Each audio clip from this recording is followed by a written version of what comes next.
Angelica May Salvacion!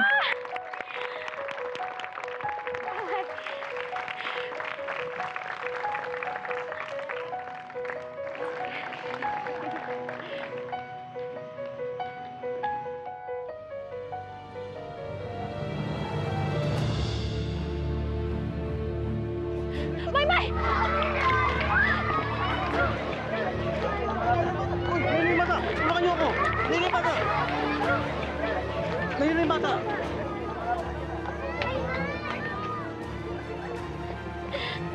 Yan na. Parating na si Puro Medic. I'm sorry, Isabel, pero naging aggressive ang leukemia ni Maymay. Kailangan niya nang mag-undergo ng bone marrow transplant. Or else... Hindi. Ayoko mamala sa akin yung anak ko.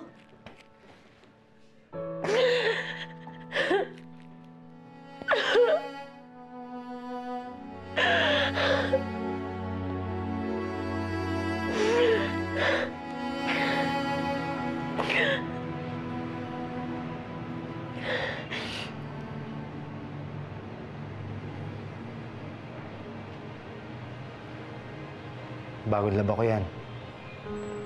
Hindi ko pa nagagamit. Salamat. Jonas nga pala. Isabel, Pinsan ako ni Javier. Siya ba yung sadya mo dito?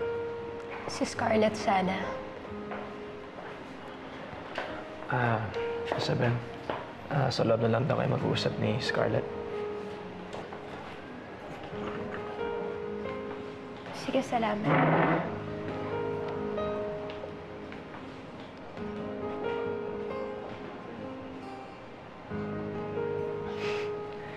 Yung pala yung PA ni Scarlett. No?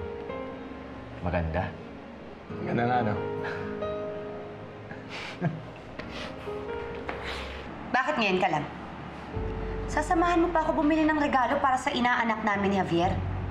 Scarlett, kasi si Maymay lumalala na yung leukemia niya. 2 buwan ng advance ang sweldo mo, Isabel. Alam mo kung hindi lang kita kaklase nung high school, katagal na kitang pinalitan. Wala na kasi akong malalapitan. Kailangan na talagang paoperahan si Maymay. Wala akong maipapautang sa'yo. Tatanga-tanga ka kasi. Kung sana nag-asawa ka din ng mayaman na kagaya ko, hindi sana hindi ka naghihirap ngayon. Ligas ka dyan. Alam mo, anak, bagay sa'yo maging daddy. Kailan niyo ba ako bibigyan ni Scarlett ng ganito ka-cute na apo? Amay, sinusubukan naman namin ni Scarlett eh. Siguro malas lang talaga. Pero huwag kayong mag-alala, Ma. I promise, bibigyan ko kayo ng apo, okay? Sige, Ma. Susuli ko muna yung baby. Ah, Umiiyak sige. na eh. Umiiyak na. Ako, Scarlett.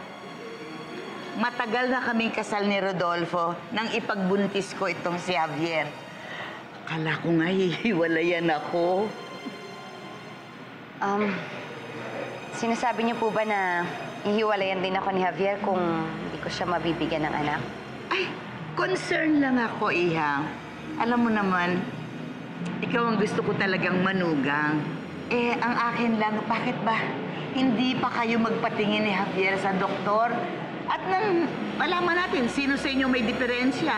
At nang masolusyonan na para mabigyan niyo na ako ng apo. Apo.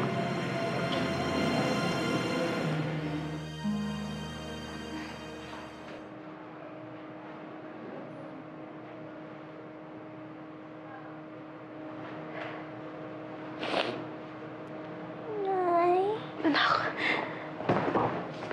Anak, ising ka na. Nay, nanghihina po ako. Ayoko po pong mamatay. Kahit po kailan, hindi po ako nagkaroon ng galit. Saka, hinanakit sa inyo. Kahit nung namatay po yung tatay ni Maymay, hindi ko po yun kinwestiyon. Hindi ko lang po talaga kaya itong pagsubok na binigay niya sa akin ngayon. Gagawin ko po talaga lahat-lahat para sa kanya. Kahit ano man po yung kapalit. Para lang po gumaling yung anak ko.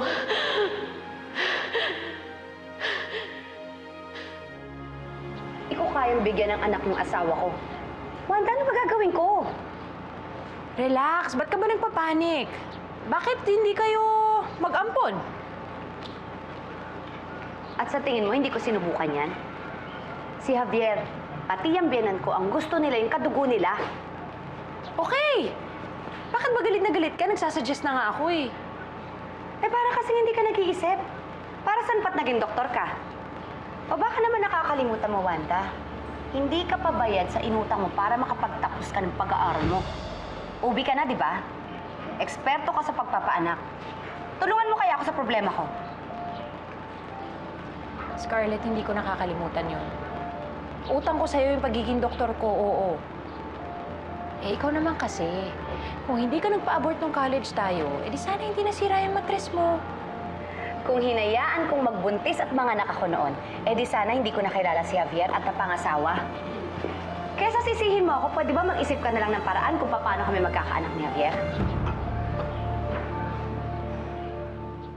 Dahil mababa ang matres ni Scarlett, it is physically impossible for her to get pregnant. Pasensya ka na. Hindi ko naman kasi alam na ganda pala yung kalagayan ko eh. Wanda, wala na ba talaga kaming chance magkaanak? Well, there's surrogacy. If you can find someone who's willing to be your surrogate, to bear your child for you, then I think that's a good option you can consider para magkaroon kayo ng anak. Sabi mo wala na akong healthy egg cells para sa surrogacy. Saan ka kukuha ng pamalit? Madali na yun, Scarlett. Marami namang donors dyan eh. Ang isipin mo kung sino yung kukunin mong surrogate. Kasi alam mo, meron akong narinig na kwento, merong naging case before, yung asawang lalaki, na in love siya dun sa kinuha nilang surrogate. Tinatakot mo ba ako? Hindi, nagkikwento lang ako. Pero seryoso, Scarlett. Meron ka na bang naisip na kukunin mong surrogate?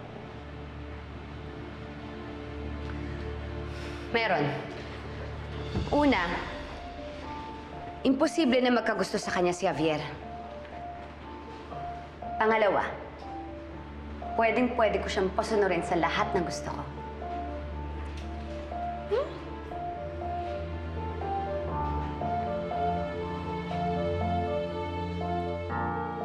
Kailangan mo pa rin ba ng pera pang pa-opera sa anak mo? Sasagutin ko yung operasyon ng anak mo, kapalit nun, bibigyan mo ako ng anak. Hindi ako pwedeng magbuntis, kaya ikaw ang magbubuntis para sa akin.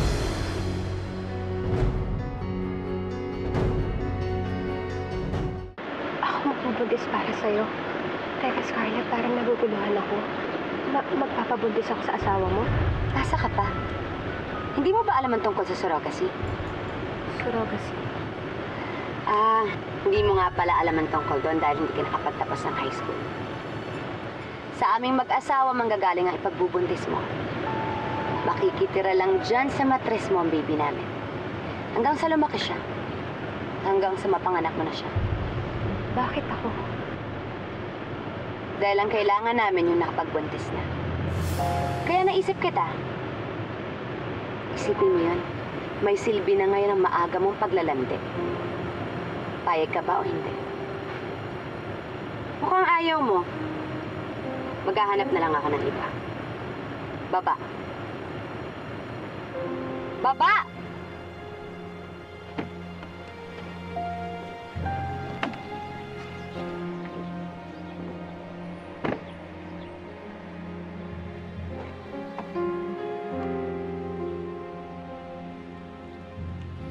Nay, nanghihina po ako. Ayoko po pong mamatay. Scarlett! Scarlett! Scarlett! May hinto ka na po ba? Hayaan mo siyang tumakbo. Scarlett! Scarlett!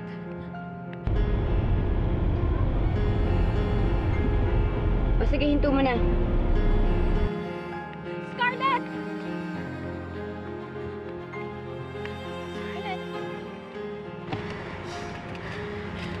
Scarlett!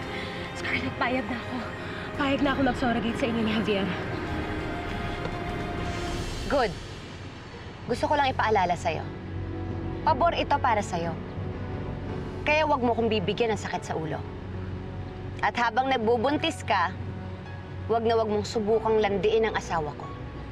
Kung hindi, makakatikim ka sa akin.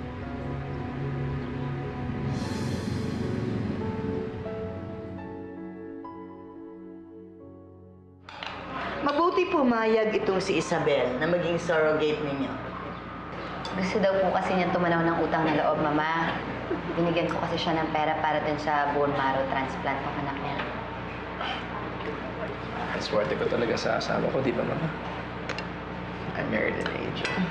Iba talaga ang mabait, pinagpapala. Pero,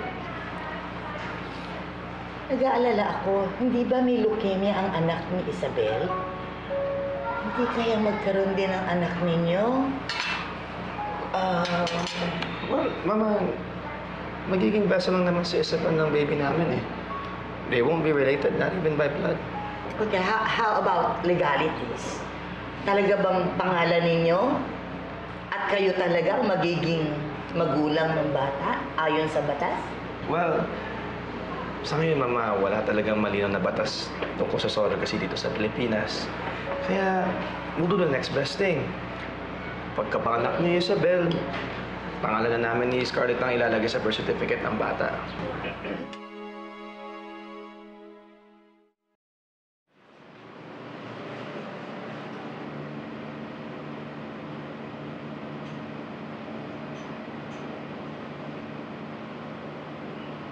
Nay? Anak, gising ka na. Kamusta ka? Kamusta pakiramdam mo? May gusto ka ba? Nauuhaw ka ba? Nagugutom ka ba? Sabihin mo lang sa akin. Bibigay sa'yo ni nanay.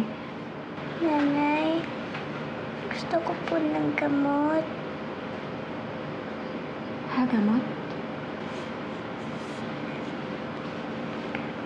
Gusto ko po ng yakapsul at kispirin mula po sa nanay ko.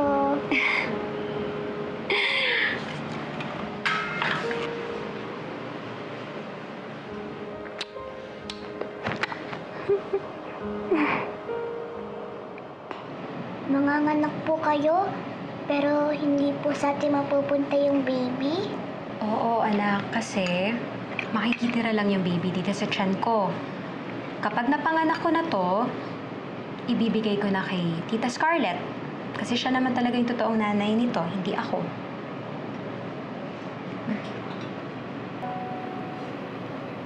Oh. Bakit parang nalungkot ka? Akala ko po kasi magkakaroon na po ako ng bagong kapatid ko. Kapatid! Agad-agad! Pwede bang maghanap muna tayo ng tatay? Promise niyo po yan, ha? Bagong tatay tapos bagong kapatid ko. Sige, promise.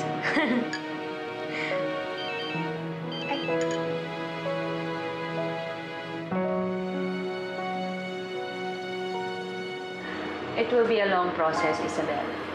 And it will be such a waste of time, money, and efforts kung hindi buo ang loob mo. Buo ang loob ko. We're counting on you. Isabel, huwag mo sana akong biguin. Alright, well then, let's get you pregnant. Simple lang naman ang surrogacy.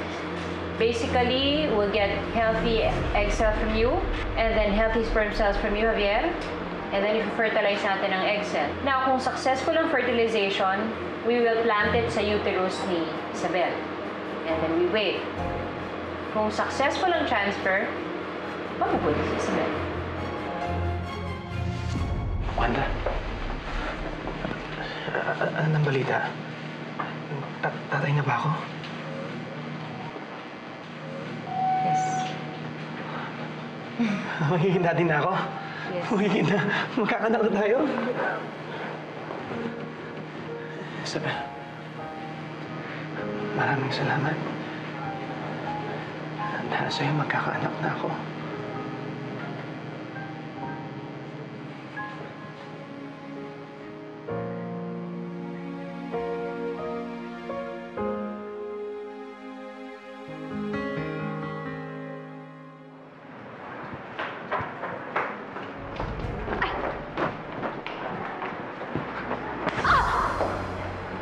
Lumalandi ka kay Javier. Bakit mo niyakap ng asawa ko?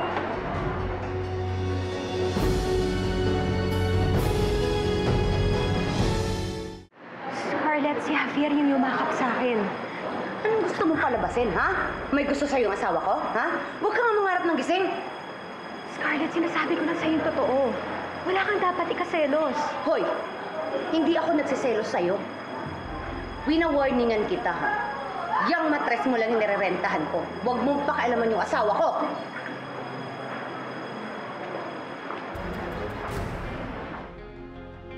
Ang ibig mong sabihin, anak lang ni Isabel ang kasama niya sa bahay?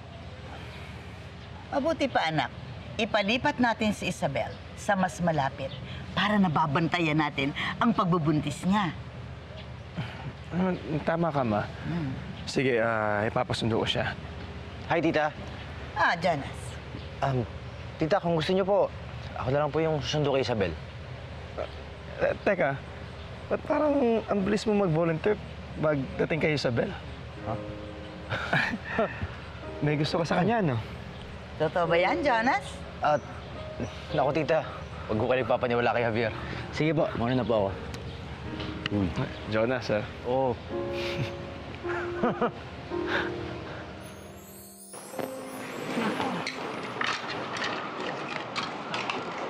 Sarap naman ito.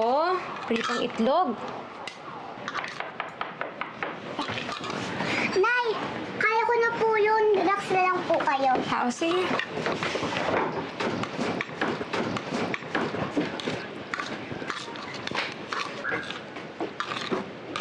Hi, Isabel. Jonas? Buti naman at naalala mo pa ako. Oo naman. Paano naman kita makakalimutan? Di ba ikaw yung pinsan ni Javier? Halika, pasok ka. Kain tayo.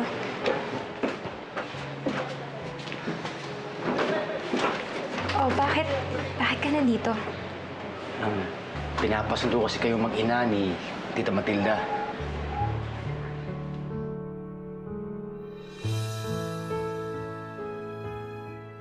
Ma'am, dito na po ba talaga kami titira ng anak ko?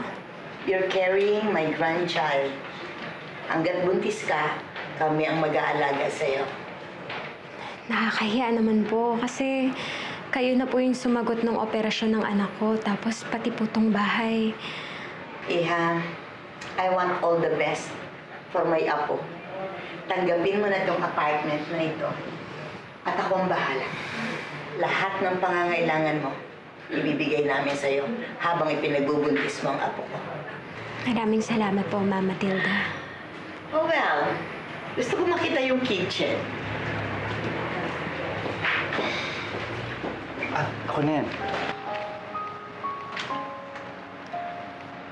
Isabel, buntis ka. Masama sa'yo nagbubuhat ng mabibigat, di ba? Wow! Ang laki naman pala nitong apartment na kinuha mo para kay Isabel, Mama. Anything for my grandchild. Malaki tong apartment na kinuha sa inyo ni Mama, no? Tapos meron pa kayong monthly allowance na grocery. Ang anak mo. Ikaw na swerte. Scarlett, hindi ko naman ginusto to. Nagpumilit lang talaga si Ma'am Matilda. At nagpapilit ka naman. Mami ka na kasi. Makapal din naman yung mukha mo, di ba?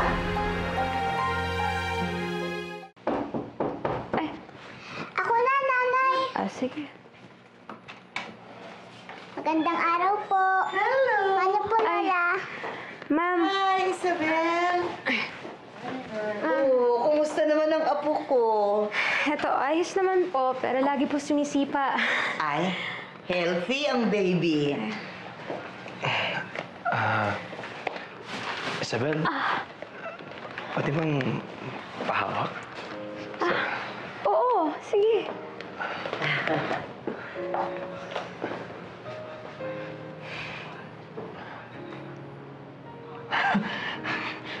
Sumisipa nga siya. Scarlett, hawakan mo sumisipa yung baby natin. Oh. Ay, oo nga, sumisipa. Excited na po kasi siyang lumabas eh. Kami rin, excited na rin eh. Excuse me lang ha. May isama naman ako. Yung putas, ayos natin yun, ha? Naku, malapit na ang due mo. I think mas makabubuti kung sa bahay ka na lang tumira. Para nang sa ganon, natututukan namin ang pagdadalang tao mo at mas maaalagaan ka namin mabuti. Hindi po ba nakakahiya? Ito naman, si Isabel, parang iba ka. Apo ko yan. Sige po, sasabihin ko muna po kay Maymay. Bakit kailangan mo pa magpaalam sa anak mo? O baka naman ba yung pinagbubuntis mo, hindi mo pa pinapaalam sa anak mo? Huwag po kayo mag-alala. Alam po ni Maymay tungkol sa pagbubuntis ko para kapag labas ng baby, kayo lang po yung kikilalanin bilang pamilya.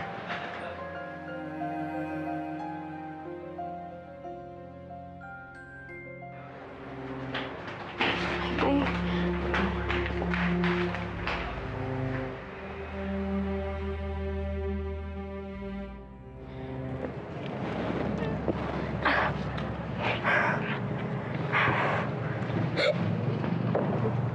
Oh, bakit ka umiiyak?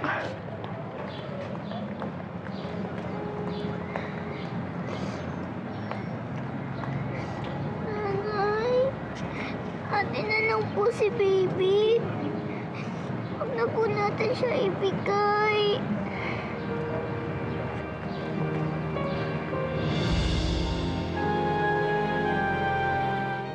Anak, di ba pinag-usapan na natin to? Hindi naman talaga sa atin tong baby, kaya hindi natin siya pwedeng angkinin. Pero nanay, alam ko na po siya. Anak, hindi talaga pwede. Paano na sina Scarlett at Javier? Ang tagal pa naman nilang pinapangarap na magkaanak. Sa kanila naman talaga to. Anak, alam ko na hindi kita naaasikaso ngayon dahil sa pagbubuntis ko. Di ba ikaw pa nga nag-aalaga sa akin? Pero promise ko, kapag nanganak na ako at nawala na yung baby sa tiyan ko, babalik na ang lahat sa dati. Maalagaan na kita uli. Ayaw mo ba yon? Gusto ko po yun. Diba nakayanan naman natin na tayong dalawa lang? Oh. Di pag nawala na yung baby sa tiyan ko, kakayanin din natin na tayong dalawa lang. Alam mo anak, wala akong hihilingin na iba. Basta magkasama lang tayo.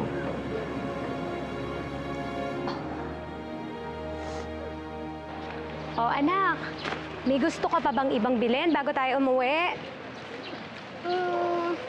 May cotton candy na po ako. Tapos may kasama pong lobo. Tapos kasama ka pa yung favorite na nanay ko. E di, wala na po akong ibang gusto. Ikaw talaga, ang husay-husay mo talaga, Mambola. Nay, thank you po dahil kayo po ang naging nanay ko. Maraming salamat din, anak, na ikaw ang anak ko. Huwag mo akong iiwan, ha? Opo.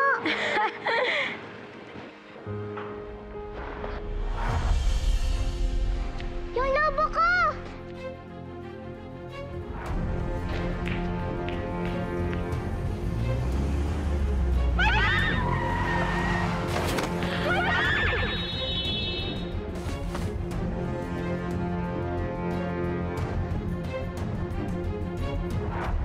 Ano nangyari? Kanina, ayos pa yung anak ko eh. Isabel, ayaw mo siya, Isabel. Hindi, anak!